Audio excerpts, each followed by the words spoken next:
my name is Cameron Alloway. I am one of your Destination Kent Safe Flash Guides. Now, you heard from Ken about campus safety and the resources offered at KSU. Today, I am going to give you some tips and tricks on how to be mindful with your money and help you be financially well. Financial wellness is much more than being able to balance your checkbook, compare prices, or get a job.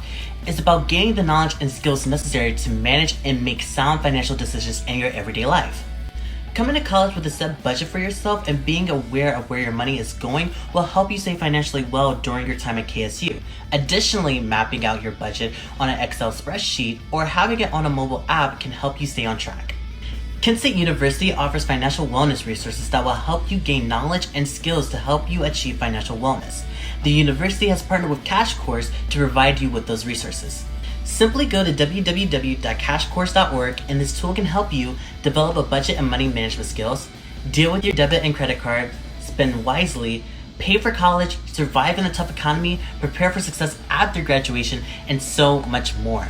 As always, if you like this video, make sure to share, subscribe, and give us a follow on Instagram, Twitter, Facebook, and TikTok. Go Flashes!